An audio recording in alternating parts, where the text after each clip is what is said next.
Hello, and welcome to Real Person Reviews. I'm Sam, and I'm a real person. And today I want to talk to you about Golden Sun. Uh, for the Game Boy Advance, what you can see here, it's on the Nintendo Switch Online, is where I played it. I mostly played it in handheld mode, but yeah, I didn't play the actual game on the Game Boy Advance. So there's that aspect of it. But, um, uh, yeah, for things up front here, I guess, to say about this, just to kind of preface this also, um, is that, I really went into this knowing nothing about it. I pretty much only knew the battle theme from Super Smash Bros. So I was like, well, like that was pretty cool and all. And I was like, well, some people were mentioning it a couple times on Fuse. So for the tag over there for JRPG June, I decided, you know what, like, screw it. I'll try playing some, and I kind of documented some of my stuff over there on Fuse. If you want to see that, in fact, there's also going to be a link to the written review on Fuse, in the description if you'd rather read that, or if you want to just be, before, after, or instead of this review. That's your choice. The tag is over, but there'll probably be one next year and other tags and other stuff. But anyways, it's not really an ad for this. I wanted to mostly talk about just generally, I guess, just mention that, like, this is I don't have a whole lot of background or experience with this, is what I'm trying to get at. And, I guess what else? I want to kind of bring up also that, like, it's going to be hard for me to really explain this game very effectively, just because, like, at least in the first part of this. Usually the way my reviews are structured, the first part where I'm telling you about the gameplay is probably not going to sell you on it as much as if you go to, like, the positives section of it afterwards. That's where you're going to hear the stuff that makes this, going to make things kind of make sense as to how I feel about this game, because it is hard to kind of, like, explain in the more, unbiased view of this or whatever, or just the general gameplay basics. So I wanted to throw that out there to give this an honest chance of you not just looking in here for a couple minutes and being like, whatever, it's just an RPG, and, like, tuning out. Another thing, actually, I'm going to see if I can switch this on the fly. I don't know if my camera allows me to do this, to change my setting to manual. Where's the fuck's my button? I'll do that. I can. And then I don't know where it needs to be. Maybe there. Maybe there. Just so it stops getting really light and really dim when that keeps changing over there. But, one other thing is that, for this, I'm trying a new thing in here, so, this will still be up here just in case, I guess, whatever. In my video editing software, I've sort of figured out, I think, how to do picture-in-picture kind of stuff, so if it works and everything and it's correct, then you'll see the footage pop up right over here. There'll probably be a box somewhere with that there. So if my hand's going behind it like this, it's because it's there. That's what's going on. If it doesn't work, then we'll just cut over to the regular way I usually do it, full screen. So let me know what you think. So now you can see me just futzing around out here now. Maybe. So as far as, like, this, like I say, this is kind of like a basic, simple RPG. At its core, I think that I look really dark over here. I'm going to actually bump my brightness up again. I always do it the wrong way. I always do it the exact wrong way. I'll stop changing it, and then I change it. Okay, we'll leave it there. Let's hope it's good enough. Maybe we'll fix it in post if I have to. Real person reviews. I'm real. Real people do it on the fly like that, I guess. So, it's kind of like a basic RPG. The general plot, I'm not going to go, like, look up the exact correct synopsis of what's going on, because, like, I'm going to try to do this from my memory as best I can. But basically, without giving too many extra, crazy details and spoilers and stuff either, you should be playing this. You should check it out. I don't know how much we're even going to see in the little, like, unedited footage over here. Essentially, it starts off, and, like, the whole world's kind of built around this idea where there is this, like, secret magic known as synergy.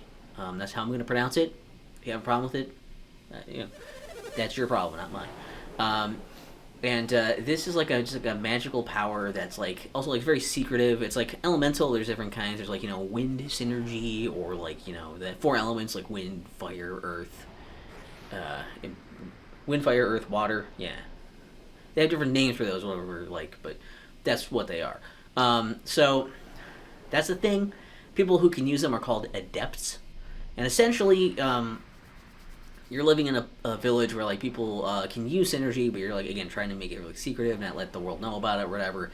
And your group of friends kind of gets rolled into this little thing of like exploring this sacred like sanctum or whatever there in the village where you live. You end up in this weird plot where essentially you uncover this secret chamber that has these four elemental stars.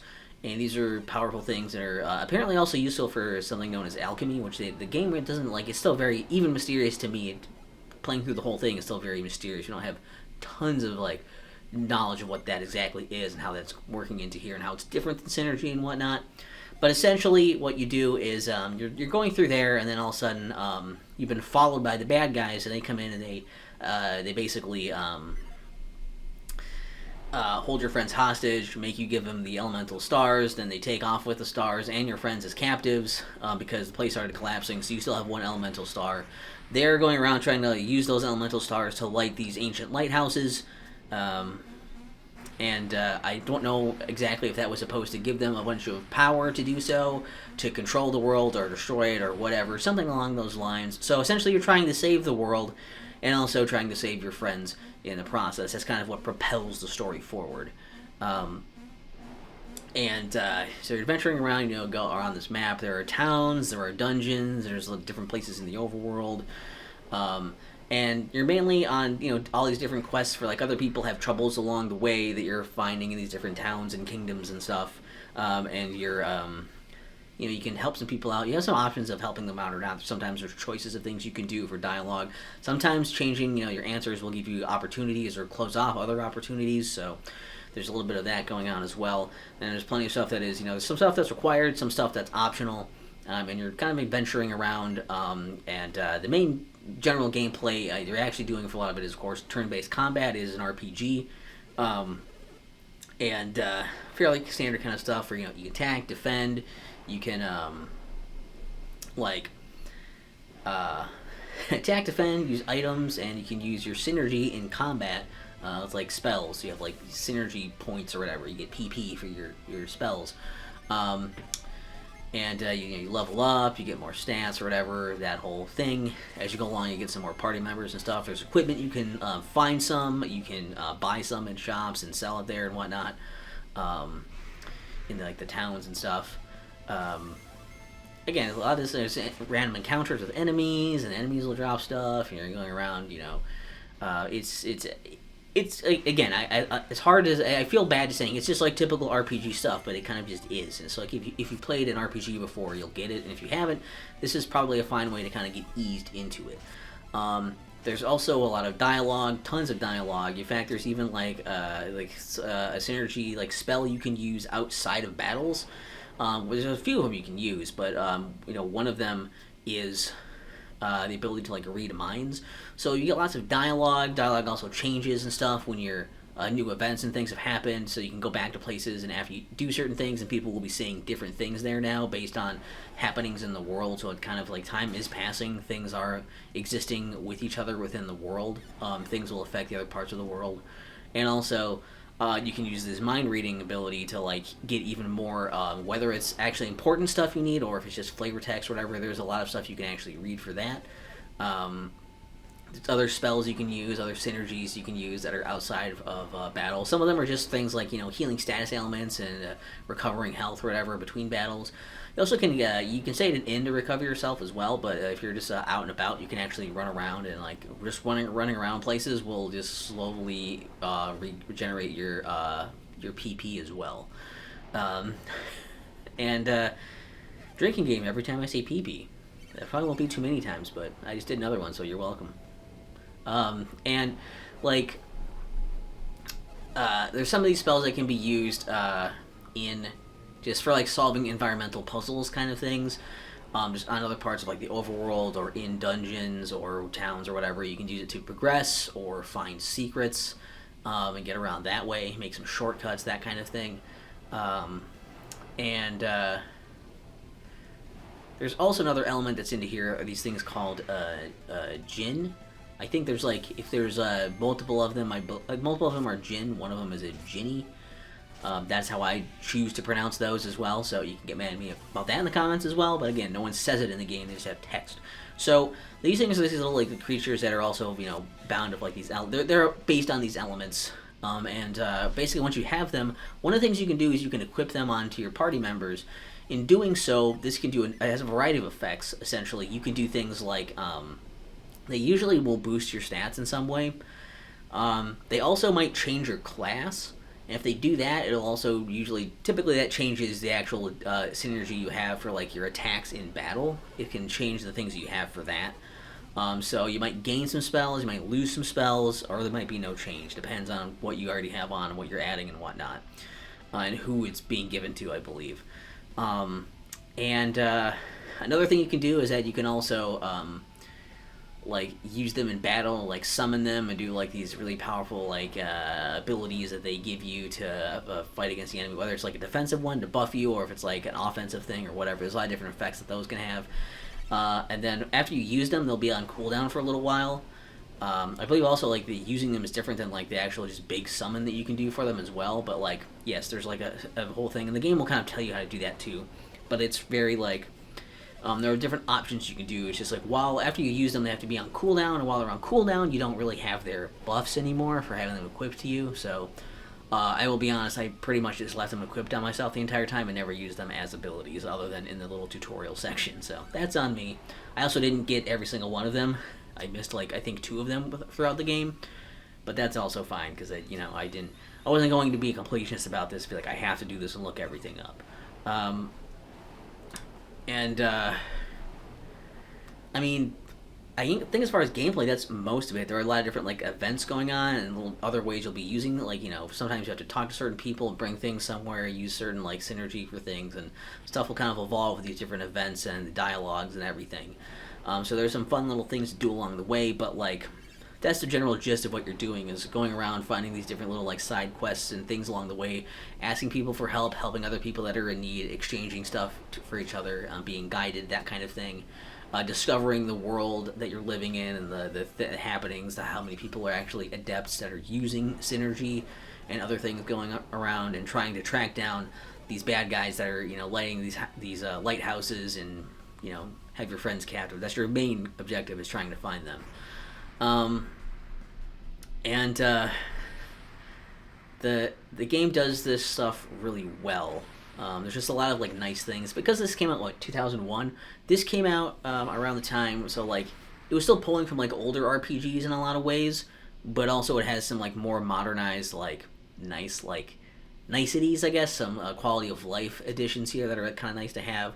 Like when you go into shops, you can like sell like when you buy a new piece of equipment in a shop, you will put like that. They'll be like, "You want to equip it right now?" And be like, "Yeah." And it's like, "Hey, do you want me like you don't need this other thing anymore, right? Do you want me to buy that off of you?" All within like the same little dialogue things. You don't have to go back in and like go into the sell option for everything and do all that.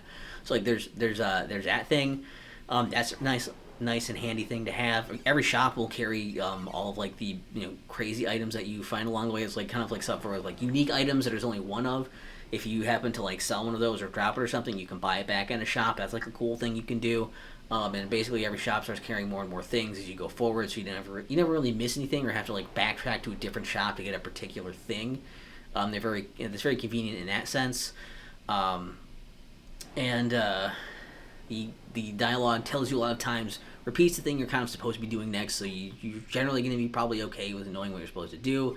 I don't know. There's a lot of like little like things here too. They have a cool like the display of like your health is both as a number and also as like a bar, so you have like just 2 different ways of like kind of feeling out how much health you have or like how much PP you have left, and like it's very good like displays on things and everything.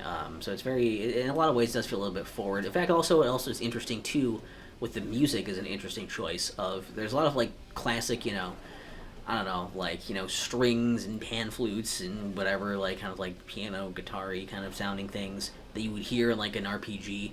But they also weirdly have, like, these synth tones in here that are like, pretty pronounced in some spots. Not everything, but in some spots.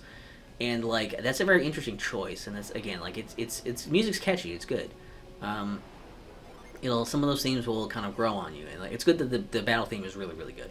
But yeah, like the your fighting stuff, it's I don't know, it's very easy. You level up, you get new stuff, and it's very easy. It gives you a lot of like it tells you a lot of what the equipment will do, how things will work. It doesn't want to like hide stuff from you or be like do it and find out. It tries to tell you as much information as it's able to really give you, and it does a pretty good job of giving you that information. So I do think it does a lot of things well, and also I think what really some of the best stuff in this game that really sells it is like things like the writing and like the sprite work and just the pacing of it. All these things are very good. So like the writing, there's a lot of people that will say a lot of things, and I think there's enough character to them, and like basically the lore of everything kind of melds with each other. They put a lot of thought and care into like, let's build this world, let's have everything interact with everything else. Let's make sure it's not just like you're here and now you're never going to go back to this town again, so who cares, right? Like they'll just say the same things forever. No, like they change things. You're not going to see everything in this game. There are even choices in this game that you can make, and like they're awesome because like you never know for sure. It's like if I choose this, will I lock myself out of something, or will I if I choose this, will I like open up the path to something that I otherwise couldn't do?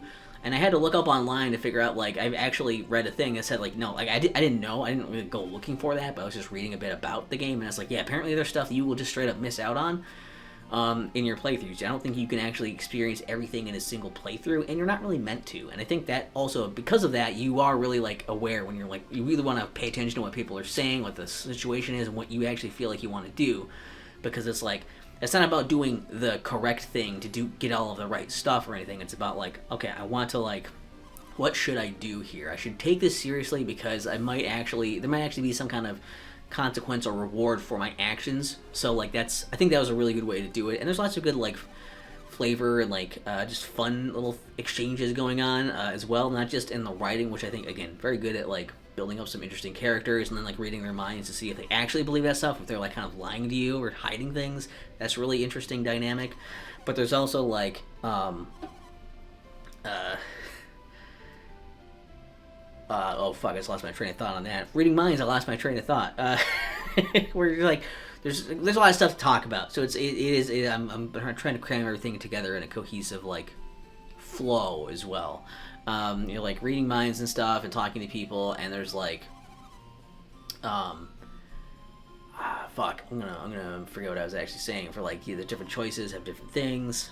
Fuck, I hate when this happens in the middle of doing this because I don't want to cut. I'm not the kind of guy who cuts his fucking videos, okay?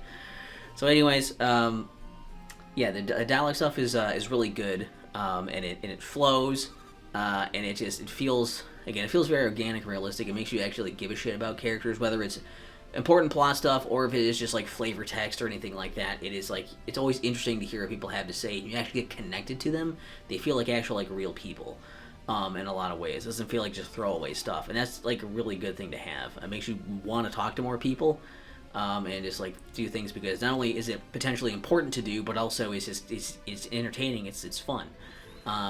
It's interesting. It's a lot of reading, so I guess if you don't like reading and stuff, that might be kind of boring. But if you do, it's there. And synergy is also done really well. I like how they've like incorporated it as it's a part of like the lore. It's a huge part of the plot and like what you're doing. It's very like about, the whole game is kind of about that.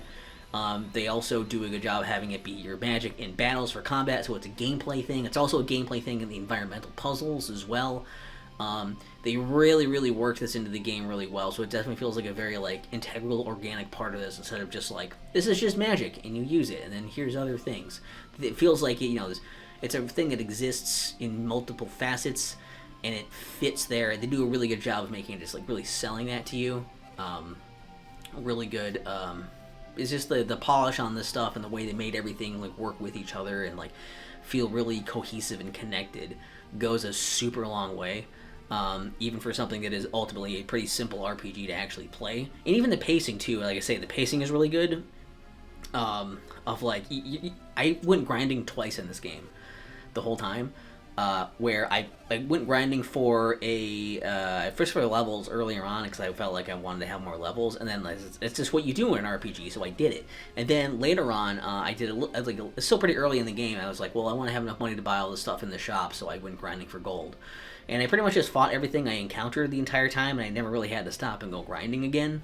So I could have. I almost did it for like the final like encounter, but like I didn't need to. I guess I played well enough. You can strategize differently. You can build characters differently. You don't have to build them the way the game kind of nudges you towards like this character can do this and this character is better at this. And I'm like, I'm just gonna throw stuff on the way I want to make them more even, and that worked out too. You can play the way you want to, and you can make it work if you know strategize well or grind well or equip well, whatever. There's a lot of freedom, a lot of cool stuff here. And it's not terribly difficult. It's not terribly long.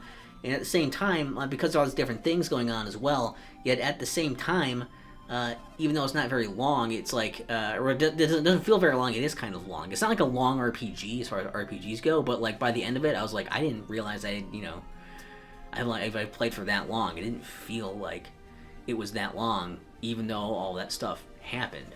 So yeah, they do a really, really good job of bringing all that stuff together. But I guess it's not like this game. I want to talk this up too much. It's not like this game is perfect. Obviously, there's issues here. One of the like issues I've had. They're kind of like spread all over the place for these. I'm trying to like round up all these in my head. These issues are like. Whenever you're picking up items, the first character in your party puts it in their inventory. Even if you have, things that like stack, like potions or something or whatever, is on a different character, your first character always picks it up. So I spent a lot of time like shifting stuff around my inventory. That was kind of annoying and weirdly like backwards. It kind of felt for doing that. That got pretty tedious by the end of the game. Especially I was like, I'm so sick of moving shit around for my different characters. I never really found a good solution to that. And I feel like there's not much, like, the map isn't super helpful. It tells you vague ideas of where stuff is, so it's not like the game is super huge or hard to navigate necessarily, but the overall map is pretty barren and like lame, and the actual like map button that you hit to see like here's the big world as a whole thing is like even more useless generally. You're like, it's generally this way, I guess, but things twist and turn around and whatever. I'm like, I don't know. It's also annoying when you're going into like shops and stuff, or like not shops, like towns and stuff, whatever. A lot of times there's a bunch of like boxes and barrels and jars and shit around that you can like search to find stuff in them. Eventually you get an ability that makes it easier to do this, but like before you have that, especially, you're just kind of running around like, well, I'm trying to check every one of these, but annoyingly sometimes most of the time when you're walking up to these things, if it's like not like a dead end like corner or something or whatever, a lot of times it won't make you stop when you're walking into it. It'll make you like, when you're walking towards it, it'll make you like walk away from it to try to like turn you around it, I guess. So like if something is like in a very small pixel of space, you'll like go at it and like you basically, if you're right next to it and like you need to face it but you're not facing it, the game almost won't let you. If someone's standing next to the object, it'll prioritize talking to the person rather than searching the object. It's really annoying. It's not a huge deal because it's not like you need these things, but like, man, was that incredibly frustrating every time it happened. I got really, really fed up with that as well. There was like also a section where essentially there was a part in the game where I had to do a spell in front of a statue, and that's what I assumed I had to do. The game kind of pointed out that I should do that, but the problem was I couldn't do it because I didn't do it exactly right on the very perfect pixel it wanted me on to do it, and it's a spell that otherwise doesn't really work just generally in the dungeon. It just works either in battles or like to specifically target your people outside the battle to like heal them. But I had to do it on the statue. If you do it in the exact right spot in front of the statue, then it will work. So I was very confused because it wasn't something I generally used outside of battles anyways. In the overworld, I had to look that one up, and if I didn't look it up, I would have been spending a lot more time before I went back and pixel perfect found the spot. I had another spot in the game too where I had to be pixel perfect to do it, and luckily I just knew that I probably had to be that time because I already went through this bullshit before. That could be a pretty big issue. It sounds like a minor thing, but if I didn't have the internet, like I said, it would have been a lot more time, maybe, trying to figure that out. I may have even never finished the game because of it. That's like how glaring of an issue that could end up being. So I think it was worth at least bringing that up as like a one point that it does this. And yeah, like I think like a lot of the stuff too is just like any of the issue. Oh yeah, also enemies are palette swapped a lot. Saves space and all, but there's just like how many times we need to fight a different iteration of a rat. I don't know, like, and change the colors on it. Like they're a little skimpy with some of those things as well, which is like I'll give it a pass, and maybe the space thing they needed to do that, but like, come on. Yeah. And well, if this picture-in-picture thing works, that'll still be playing right now, probably over me talking about this last part, maybe. But if it didn't work, then we're cut back to me. And that's I think everything I really needed to get off my chest about Golden Sun.